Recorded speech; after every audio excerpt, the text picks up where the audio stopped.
I just want to make a quick point here that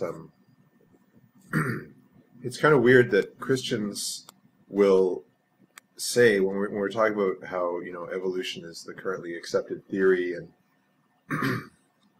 it's based on all this evidence from all these different fields of science, that Christians will often say that this is it's some kind of conspiracy that the scientists don't really believe it, but we're holding on to this theory for some reason. So in other words, we're holding on to it when we know it's not true. This is at least the Christian idea. And yet those same Christians will accuse science of changing its mind all the time, as though that's some kind of a bad thing. So they accuse us, and us, I'm including myself as a member of the scientific community, although I don't have a degree. They accuse the scientific community of changing its mind all the time. But they also accuse the scientific community of holding on to the idea of evolution when we know it's not true. So which is it? Do we hold on to things that we know aren't true? Or do we change our minds all the time at the drop of a hat?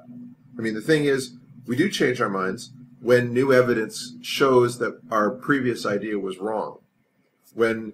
If we've got an idea about something, whether it's evolution or chemistry or physics, gravity, whatever, if new evidence comes to light that doesn't fit the current model is adapted.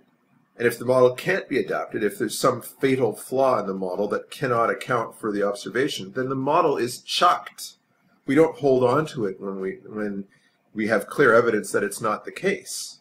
So the fact that evolution has survived 150 years of biological discovery, including the discovery of DNA, means it's true, or at least it's incredibly close to true, and new discoveries are extremely unlikely to knock it off its rails. But it doesn't matter how likely or unlikely the new discoveries are to knock it off its rails, because if a new discovery comes that shows evolution to be incorrect, it will be knocked off its rails. It doesn't matter if it's likely or unlikely. If it's there, it'll happen.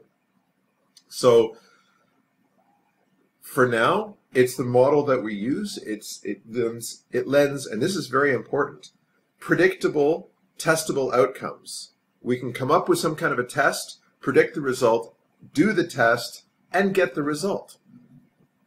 Time and time and time again. I mean, this billion-dollar bioengineering industry exists only because evolution is true. So anyway, the point I wanted to make was that Christians accuse us of both sides of the coin. They accuse us of changing our minds all the time, and they accuse us of holding on to the idea of evolution when we know it's not true. So it's just another example of how Christians can hold in their minds two alternative thoughts that conflict each other, and yet they can still manage to hold it. That's an incredible trick.